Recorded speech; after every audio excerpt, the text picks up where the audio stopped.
بسم اللہ الرحمن الرحیم۔ السلام علیکم۔ ایک سماجی مسئلہ ہمارے ملک میں پیدا ہوتا چلا جا رہا ہے۔ آپ اس کو سوشل میڈیا کی وجہ سے بھی کہہ سکتے ہیں، اور موبائل فون، سمارٹ فونز اب ہر بچی کے پاس ہیں، اور اس کی وجہ سے ہم مسائل کچھ بڑھتے دیکھ رہے ہیں۔ ابھی کچھ عرصہ پہلے آپ نے دیکھا ایک بہت ہی افسوسناک واقعہ ہوا، نمرتا ایک لڑکی لاڑکانہ میں اس کی خودکشی کا معاملہ سامنے آیا، اور اسی طرح سے کسی ایک محبت میں گرفتار تھی ایک لڑکے کے، اور پھر وہ بہت اب پتہ چل رہا ہے کہ اس کے اوپر پیسے خرچ کرتی تھی اس کے خاندان پر، اور وہ پیار اور محبت میں گرفتار ہو گئی، اور پھر اس لڑکے نے شادی سے انکار کیا تو اس نے خودکشی کر لی۔ اب جو ابھی تک کی رپورٹس ہیں وہ یہی بتا رہی ہیں۔ ایک تو یہ واقعہ، پھر اب لاہور میں بھی آج ایک بڑا افسوسناک واقعہ ہوا، گرچہ اس سے مختلف ہے، کہ ایک لڑکی جس کی 3 دن کے بعد شادی تھی، 2 لڑکے وہاں پر آئے اور اس کے والد کو گھر آ کر انہوں نے زد و کوب کیا، تشدد کا نشانہ بنایا، اور پھر اس لڑکی کو جس نے 3 دن بعد دلہن بننا تھا اس کو گھسیٹ کر لے گئے، اور گھر کے قریب ہی جا کر وہاں پر قبرستان اور ایک گراؤنڈ تھی وہاں پر جا کر اس کو قتل کر دیا۔ اب یہ دونوں واقعات مختلف ہیں، ایک کا تعلق پنجاب، ایک سندھ سے، اور اپنی نوعیت میں مختلف ہیں، لیکن ایسے لگتا ہے کہ دونوں میں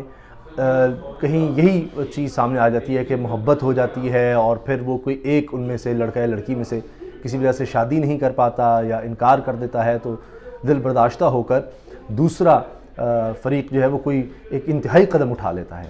نمرتا نے تو خودکشی کی، لیکن یہاں ظلم دیکھیں کہ جس کی لاہور میں جس لڑکی کی 3 دن بعد شادی ہونی تھی، وہاں تو اس کو قتل ہی کر دیا گیا۔ تو اب پولیس اس پر انویسٹیگیشن کر رہی ہے، لیکن ابھی تک ایسے ہی لگتا ہے، مینا طور پر جو آج مجھے رپورٹرز بھی بتا رہے تھے کہ ایسا ہی کچھ معاملہ لگتا ہے۔ تو ایک تو ان دونوں کو امید ہے جلد گرفتار کیا جائے گا، اور ان کو سخت سے سخت سزا دی جائے گی جنہوں نے اس لڑکی کو قتل کیا۔ لیکن سوچنے کی بات ہے بطور ایک سماج کے، معاشی طور پر ہم کس طرف جا رہے ہیں، اور اس پر قبلہ ایاز صاحب جو کہ چیئرمین ہیں اسلامی نظریاتی کونسل کے، انہوں نے بھی ایسے واقعات پر کہا ہے کہ ایک کوئی نظام بنانے کی ضرورت ہے کہ کالجز میں، یونیورسٹیز میں اور ایسی جگہوں پر ماں والدین کو بھی خود سے احتیاط کرنی چاہیے، ان اداروں کو، ان کے سربراہان کو، HEC کو ایسا کوئی نظام بنانا چاہیے کہ جس میں اس طرح کے معاملات، اتنے بچے جذبات میں آگے چلے جائیں، اس کو ڈسکریج کیا جائے، یا کلاسوں میں بتایا جائے، سمجھایا جائے، ماں باپ بچوں کو سمجھائیں، ان کو کانفیڈنس ملے کہ اگر ایسی کوئی بات بھی ہے، کسی سے وہ اتنی زیادہ محبت میں گرفتار ہو گئے ہیں، کچھ ایسی بات ہو گئی ہے، تو وہ والدین کو کم از کم بتائیں ضرور، تاکہ شاید اس حد تک نہ جائیں، اور کوئی انکار ہو جاتا ہے، کوئی ایسی بات ہو جاتی ہے تو ان کو حوصلہ دینے والا، سمجھانے والا کوئی ہو کہ کوئی ایسی کوئی غلط حرکت یا اتنے انتہا کا کوئی قدم وہ نہ اٹھائیں۔ تو یہ ہمارے معاشرے میں بڑی خوفناک یہ چیز پھیل رہی ہے، اور اس کو فوری طور پر روکنے کی ضرورت ہے۔ ہمارے دانشور جتنے بھی لوگ ہیں، اساتذہ، والدین، ان سب کو مل بیٹھ کر ایک کوئی اس پر سوچنا چاہیے کہ کیسے ان چیزوں کو روکا جائے۔ تو اس میں والدین کا، اساتذہ کا، تعلیمی اداروں کا کردار کلیدی ہے۔ میرا تو خیال ہے کہ کلاسز میں باقاعدہ یہ چیزیں سمجھائی جائیں، بتایا جائے کہ آپ کس حد تک ایک دوسرے سے تعلق، دوستی میں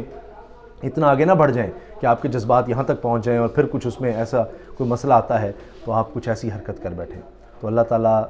سب کو اولاد کے غم سے محفوظ رکھے۔ اللہ حافظ۔